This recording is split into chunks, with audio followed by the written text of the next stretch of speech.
Coucou tout le monde, je vous retrouve aujourd'hui pour vous présenter mon coup de cœur, enfin mes coups de cœur du coup, mon top 2020 des seinen. Donc je sais, on est fin mars, bientôt début avril, je n'ai toujours pas fini mes tops, c'est une catastrophe. Et donc du coup voilà, mais moi ça me fait plaisir de revenir un petit peu sur 2020, même si 2021 est déjà bien entamé. Et du coup voilà, et de toute façon j'ai fait le top shoujo, voilà, vous avez vu le top shonen il n'y a pas si longtemps que ça, du coup voilà, j'ai mis énormément de temps à la tourner également. Et donc bah voilà, je vais vous présenter tout ça. Donc tout d'abord on a les deux rééditions de chez Clamp qui sont vraiment des coups de cœur que j'adore. Donc on a Chobit et on a Kobato. Que j'ai adoré du feu de Dieu. Voilà, c'était vraiment super génial. Ça, je l'avais déjà découvert à l'époque en animé. Et pouvoir me refaire le manga avec une édition juste magnifique, voilà, c'est vraiment trop bien. Et on a Kobato. Alors Kobato, j'aurais jamais pensé que ça aurait été un coup de cœur. Je m'attendais, alors d'abord je pensais que c'était un shoujo et non un seinen, mais en fait Clamp, ils sont édités tout le temps dans des magazines de seinen. Donc voilà, parce que c'est une non-humaine du coup qui se retrouve un petit peu dans le monde des humains et elle doit remplir une bouteille pour être libre, enfin en fait. Et elle doit remplir une bouteille avec les souhaits, les vœux des gens et elle doit bien évidemment les réaliser. Et donc on va découvrir ses péripéties. Il y a un petit espèce de chien qui est très drôle, qui donne des situations toujours assez amusantes. Et donc du coup voilà, on suit du coup cette héroïne dans son aventure. C'est du tranche de vie, mais également c'est un petit peu mélancolique, c'est un petit peu drôle. On a des secrets qui sont révélés au fur et à mesure de l'histoire. Voilà, moi ça me plaît bien, c'est vraiment un petit coup de cœur. J'adore suivre Kobato dans ses tourments, dans ses découvertes, dans ses joies, dans ses peines. Donc du coup voilà. Et je dis toujours ce petit shoujo, mais c'est un seinen. Donc du coup voilà. J'ai eu un énorme coup de cœur pour le chat aux 7 vies de Gin Shirakawa.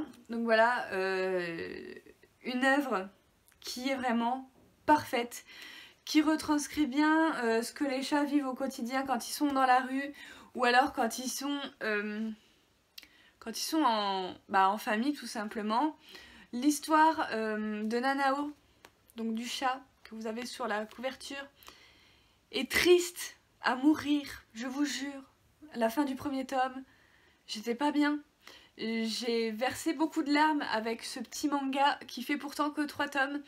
J'ai pleuré au tome 1, j'ai pleuré au tome 2, j'ai pleuré de bonheur à la fin du tome 3.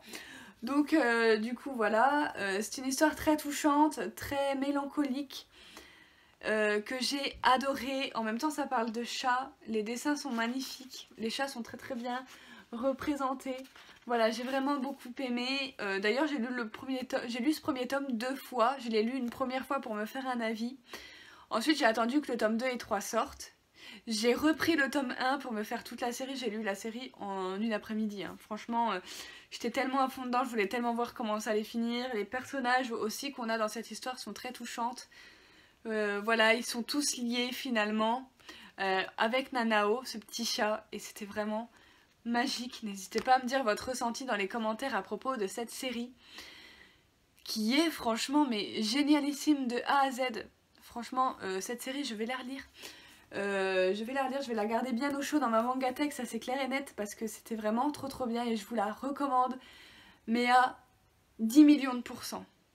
Voilà, elle était vraiment géniale. Pareil, les avis sur Instagram sont dithyrambiques, ils sont tous géniaux.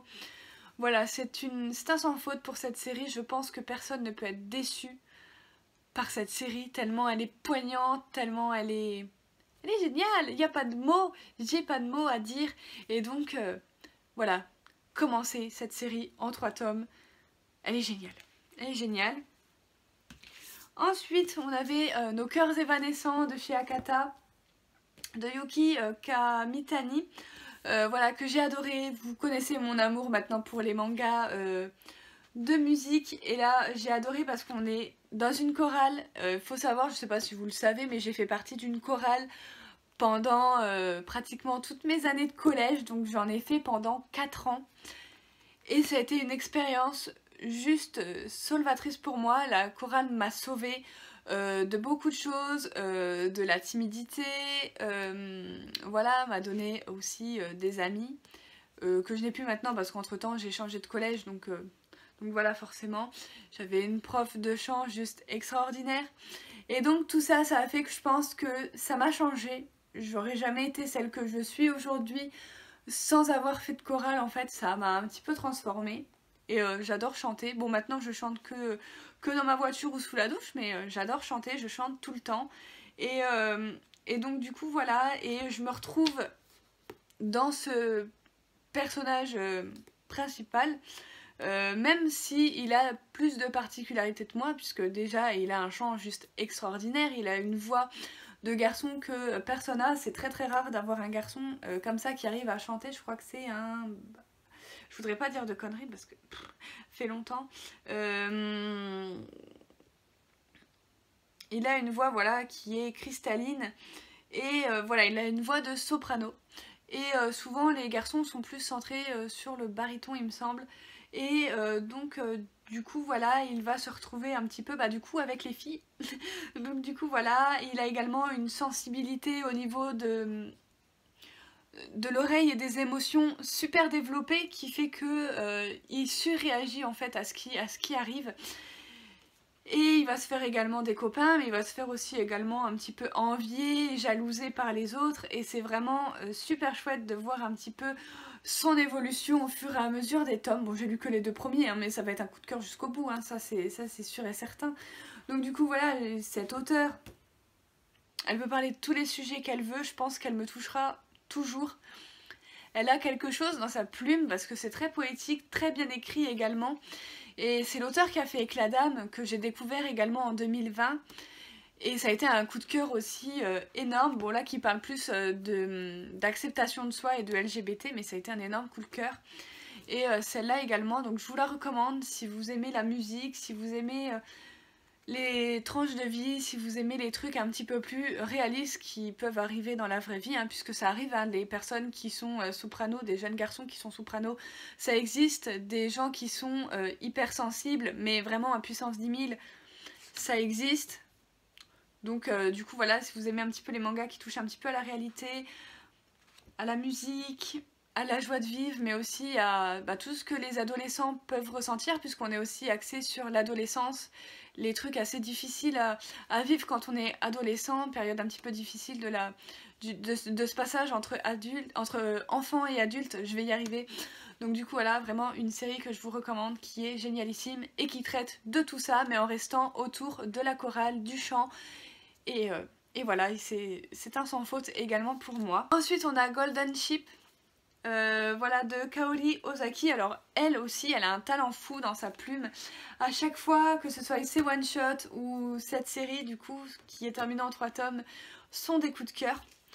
Donc voilà, là j'ai vraiment beaucoup aimé. On est avec une jeune fille qui a eu une bonne de potes, voilà, 2 garçons, quand elle était gamine. Et elle va déménager, elle va revenir quelques années plus tard en se disant que forcément c'est ses amis, donc rien n'a changé, tout est toujours pareil. Et en fait quand elle va revenir, elle va pas s'en rendre compte tout de suite parce que pour elle, rien n'a changé. Et en fait, dans ces 2 amis, il y en a un qui maltraite l'autre, qui se fait complètement harceler, alors que plus jeune, c'était son meilleur ami. Et au niveau du mental et tout, c'est très très bien reconstruit, ça va aller très très loin. Et notre jeune héroïne va arriver pile au bon moment, juste avant qu'il soit trop tard en fait. Et donc on va découvrir leur échappatoire, puisqu'ils vont décider très clairement de s'enfuir. Donc je vous avoue que j'ai pas encore lu le tome 2 et le tome 3. Au moment où c'est que je vous tourne cette vidéo, le tome 3 vient tout juste de sortir. J'attendais vraiment que le dernier tome sorte pour pouvoir tout me refaire. Mais ce premier tome m'a totalement transpercé, il m'a touchée, il m'a donné des émotions aussi, donc voilà, c'est pour ça qu'il se retrouve dans ce coup de cœur. Je vous dirai plus tard quand j'aurai lu le tome 2 et 3, voilà, s'il avait toujours sa place dans ce top 2020. Mais en attendant, c'est un très très bon seinen que je vous recommande, qui parle de harcèlement et qui en parle très bien, qui est surtout très très dur, parce qu'on se dit mais quelques années auparavant c'était quand même ton meilleur pote, pourquoi tu lui fais ça? J'ai hâte de découvrir un petit peu les raisons, même s'il n'y a jamais de raison valable pour faire ce genre de choses. Donc du coup voilà, vraiment très hâte de conclure cette série. J'ai mis Dead Company de Yoshiki Tonogai. Alors il y en a beaucoup qui crachent sur cet auteur. Personnellement, à part l'avant-dernière œuvre qu'on a eu de lui, donc Secret, que j'ai trouvé assez moyen mais que j'ai gardé quand même parce que voilà, j'avais le full set de l'auteur et donc voilà. Mais sinon j'ai eu un énorme coup de cœur pour Doubt et Judge. Judge, je me suis enfilé les 6 tomes à l'époque en une traite. Donc du coup voilà, et puis ce premier tome je l'ai adoré. Franchement on est dans l'envers du décor, c'est-à-dire qu'on est du côté des méchants, voilà, ça change. Et on a un jeune homme qui a participé du coup à cette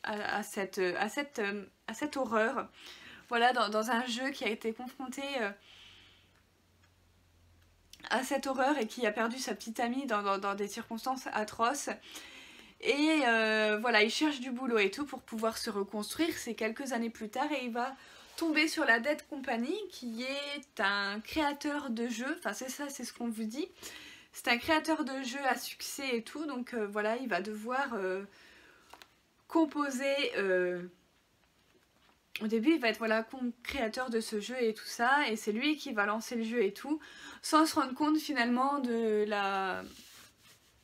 l'horreur qu'il y a derrière, puisque bah en fait il y a derrière l'écran, il y a de véritables gens en fait qui sont en train de mourir. C'est un nouveau judge en fait, voilà. Et sauf que lui, bah du coup ça en devient un assassin en fait. Il est passé de l'autre côté sans s'en rendre compte. Voilà, on le voit vraiment se faire retourner le cerveau par les dirigeants, par les collègues, par tout le monde au tout début. Et donc du coup voilà, j'ai hâte de voir comment ça va finir, hein. C'est une série en 3 tomes, voilà, c'est vraiment pas long les séries de Yoshiki Tonogai. Et j'ai vraiment envie de voir jusqu'où ça va. Et le tome 1, mais ça va être sur un cliffhanger de malade, puisque bah personnage principal, au bout d'un moment quand il va tout découvrir, bah voilà, son cerveau il va plus suivre quoi, va y avoir un pet quelque part et donc du coup il va vriller, il va décider bah, de se venger. Et donc bah, j'ai très hâte de voir jusqu'où il va aller, est-ce qu'il va réussir à survivre à tout ça, est-ce qu'il va réussir à mettre fin à tout ça. Donc du coup voilà, très hâte de me lire la suite également. Du coup voilà, si vous aimez également cet auteur, je vous recommande Dead Company, c'est toujours meilleur que Secret en attendant. Ensuite j'y ai mis Goodbye My Rose Garden, voilà, de chez DRP Rico, chez Komiku. Une série historique que j'ai adorée, qui est également terminée en 3 tomes, dans les années 1900, où les conditions de la femme sont totalement à revoir, on est bien d'accord. Voilà, où c'est qu'on va suivre cette jeune femme qui a une servante japonaise. Et en fait, cette jeune femme cache un lourd secret, c'est que bah, elle est attirée par les femmes, elle est lesbienne. Et donc du coup voilà, c'est un lourd secret à porter dans cette époque parce que c'est vachement mal vu. Vous pouvez finir en prison parce que vous aimez les femmes ou qu'un homme aime un homme. Vous pouvez finir en tôle et pour le restant de vos jours. Et donc du coup voilà, elle le cache. Normalement elle est censée se marier avec un homme qu'elle n'aime pas du tout. Et du coup elle va faire une proposition à sa servante. C'est en gros de lui donner la mort. C'est très touchant, c'est très poignant également. Voilà, j'ai beaucoup aimé, les dessins sont sublimes, on a des décors, on a tout ce qu'il faut, ça fourmille de détails, c'est vraiment super génial comme histoire. Et pareil, j'ai hâte de voir la conclusion de cette histoire, j'ai vraiment envie de voir comment ça va finir et je vous en reparle également très bientôt. Ensuite j'ai mis Nosferatu, j'ai vraiment adoré, c'est de Shinjiro, les éditions Soleil, donc voilà, c'est un petit peu des vampires mutants, voilà, ou des vampires, c'est des monstres en gros, les Nosferatu. Et donc on va suivre une jeune femme donc, qui s'appelle Laura, qui est amnésique, qui ne se souvient plus de rien, et elle va tomber sur un jeune homme qui s'appelle Arnold, et qui est littéralement en train de massacrer un village puisqu'il y a un Nosferatu en fait qui peut en fait rendre les humains un petit peu fous, ça devient un petit peu des zombies en gros, donc du coup voilà, et donc il y a des gens en fait qui sont faits pour tuer du coup cette population et essayer de mettre hors d'état de nuire les Nosferatu.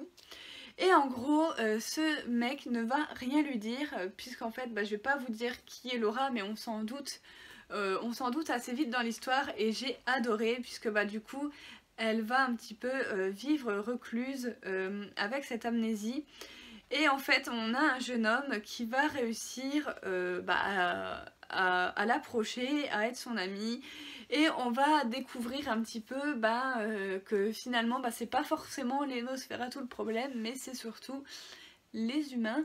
Et donc du coup voilà, j'ai adoré, ça critique encore la société dans lequel le monde on vit et tout, à chaque fois que voilà qu'il y a quelque chose qui n'est pas norme à notre société, qui est en décalage, qui est en marge de la société et tout, et on fait tout pour que ça redevienne à la norme, ou alors on cache les choses, ou alors enfin voilà, on fait passer ça, on dit que c'est eux les méchants, mais en fait c'est pas totalement eux les méchants.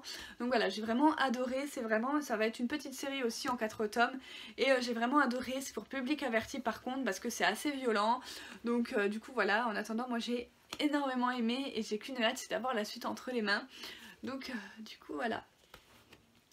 Et ensuite, alors normalement je l'ai mis dans le CNN, mais en fait il est prépublié dans un magazine de yaoi. Mais voilà, il est chez Komiku, et donc c'est ceci, donc c'est The Wiz Beast of the Wizarding Wisdom de Nagabe. J'ai adoré, toutes les œuvres de cet auteur sont vraiment super géniales. Là on est sur un one shot avec plusieurs petites d'histoires d'amour entre métamorphes, entre des animaux qui ressemblent comme deux gouttes d'eau à des humains, qui parlent, qui ont une apparence humaine, c'est juste qu'ils ont des têtes d'animaux, un petit peu à la Beastars, et franchement j'ai adoré, j'ai trouvé ça touchant.